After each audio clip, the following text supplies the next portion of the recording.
Yan guys, natapos na yung aming gabi doon sa Holy Hat. Bali, pupunta naman kami ng Pukay Hat. Going back, dapat 2 days kami doon.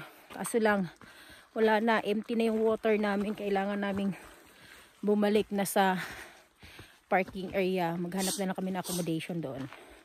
So, lobat na rin guys. See you there guys. Time check, 8:15 kami umalis ng Holy Hat.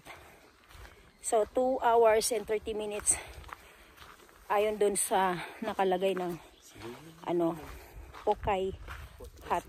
So let's see kung ilang oras natin mararating ulit yun. Yan, ang ganda ng stairway.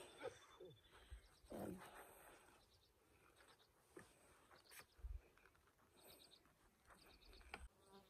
So, ayun guys, we're going to Pukay Hat. It takes 2 to 3 hours to walk para makarating ka sa Mount Taranaki Reflection Lake. So, ayan yung mga madadaanan mo. Mga kabundukan. Actually, sa likod pa ng bundok na yan, ang aming pupuntahan. So, ito yung mga kalsada na madadaanan mo, and then walkway going to Pukay Hat and Taranaki Reflection Lake. So, ayan. Napakaganda ng mga views. Yan.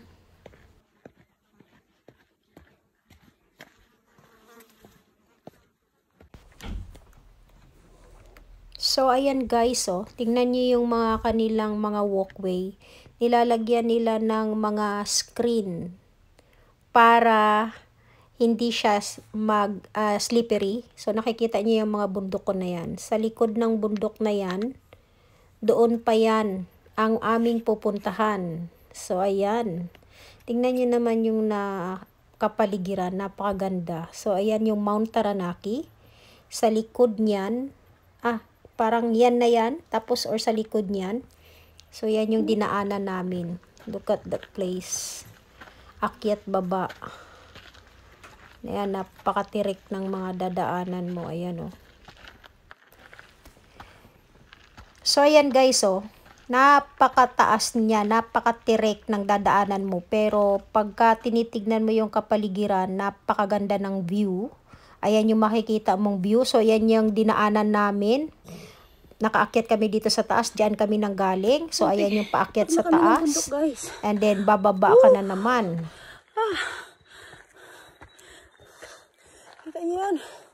Ayan. Dito na kami.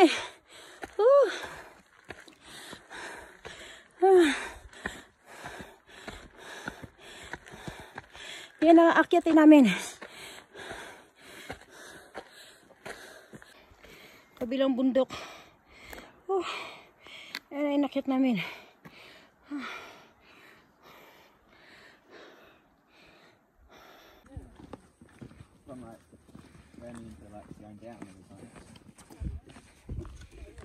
Grabe guys, doon pala sa Holy Hat.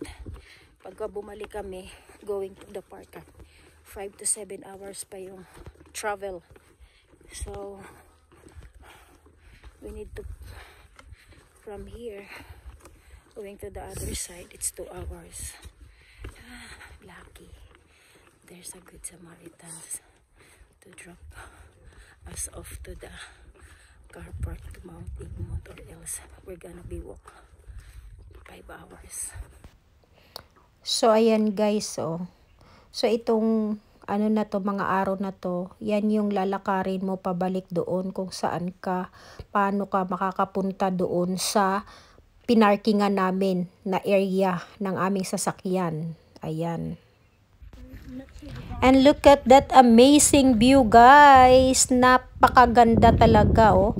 Ayan, itong na to, location na to, papunta na to ng Taranaki Lake Reflection. So, ayan guys, oh, tingnan mo naman. Amazing talaga yung view. Napakaganda. So, ayan yun ang Taranaki, Mount Taranaki. Kung aakyatin mo yan ay napakalayo din. So, ayan. So, we're going to Mount Reflection Lake. Ayan. So, napakaganda dyan, guys. Super. Ito yung lugar, guys, na parang hindi ka magsasawa sa balik-balikan mo itong lugar na to. Kasi para bang ang sarap tumambay dito, lalo na pag ito yung bubunga. Yan, pagbaba mo dyan, that's the reflection. Yan, no? Tingnan mo. Lucky kami dahil maganda yung weather nito ngayon. Kaya nakita namin yung reflection lake. Ayan. Bababa na kami.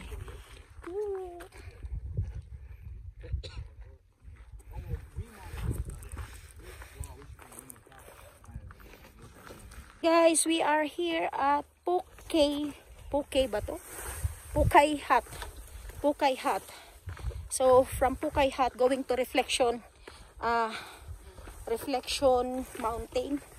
Ano siya? 15 minutes walk.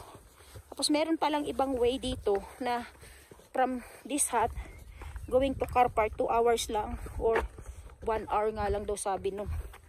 So mayroong Good Samaritan na sasakayin kami papunta dun sa car park namin kasi kung kami mag-walk from here going to car park abutin kami ng 5 to 7 hours daw ang walk. Yehey. Dito kayo magwe-wait sa kanila.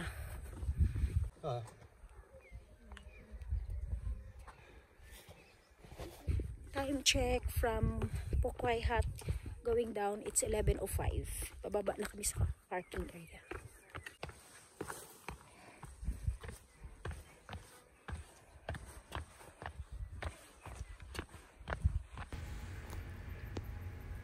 So, ayan guys, we are here now at the campsite.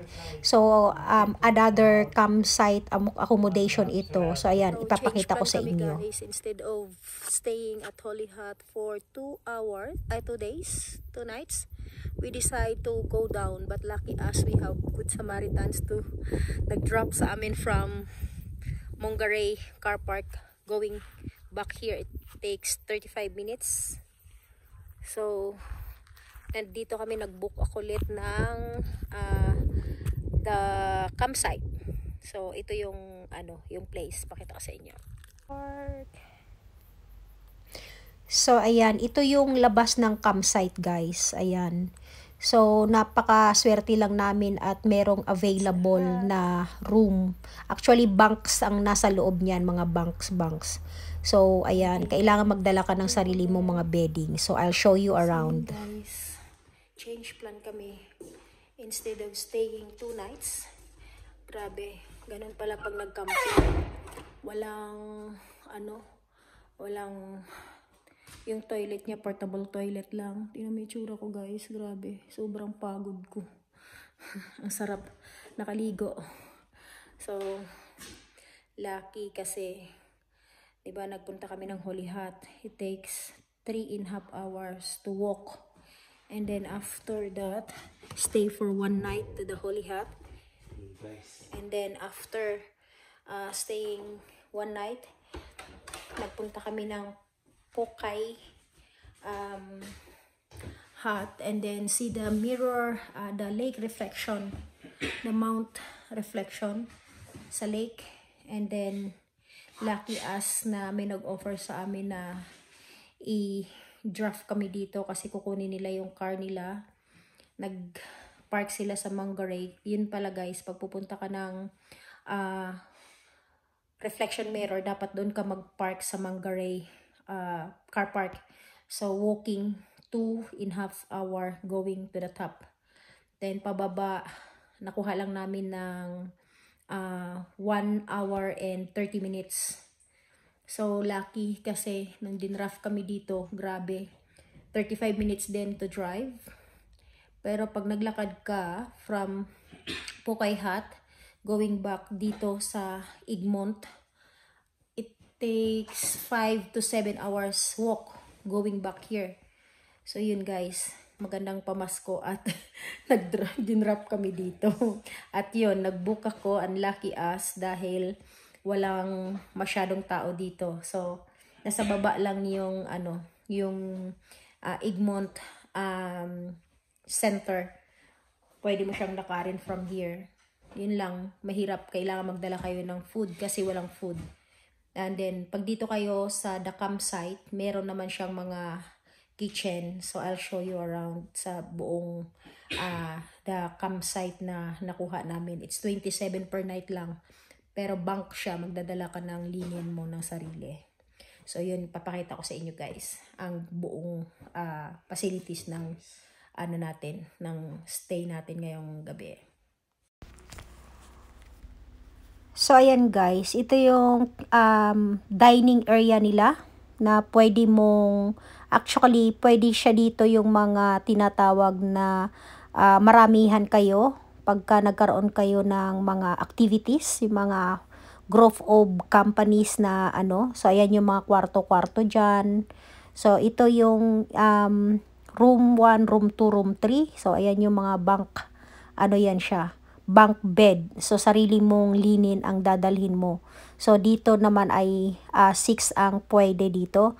So, depende yan siya sa laki ng room na na kukunin mo, na maibibigay sa'yo. So, ayan. So, yung dining area nila, ito yung dining area nila. And then, they have kitchen also. And meron silang shower area. So, ayan siya guys. Napakalinis din kasi may nagmi-maintain dito. So, they have water, hot water also na para gamitin mo sa pagligo. And then, they have fridge. They have utensils, kitchen utensils na pwede kang magluto. Ayan, so kaya maganda dito guys. Dito kayo magstay pagka pupunta kayo dito kasi pwede siyang grupo at pwede kayong magluto. Tapos, pwede kayong mag-start dyan ng walking going to the top of Mount Taranaki. So, ayan. So, ang ganda ng na to, the campsite ang tawag dito. Kung magbubook kayo nito, ay piliin yung the campsite. Marami kasi siyang mga hut na pwede nyong istihan pag pupunta kayo dito sa Mount Taranaki. Pero ito ay sa baba lang siya guys. You don't need to go up para lang makarating doon sa tutuluyan nyo. So, dito kayo mag-book ay prepared na dito mag-book and then going to top of Taranaki. Dito kayo manggagaling. Ayan. So, napakaganda nitong campsite na to guys. So, ayan guys. That's our vlog for today. So, ayan, I suggest na dito kayo mag-book pag pupunta kayo ng Mount Taranaki para mas gumaan yung buhay nyo. So, ayan lang sa likod yung Mount Taranaki. So, ayan, guys, thank you for watching. Follow for more.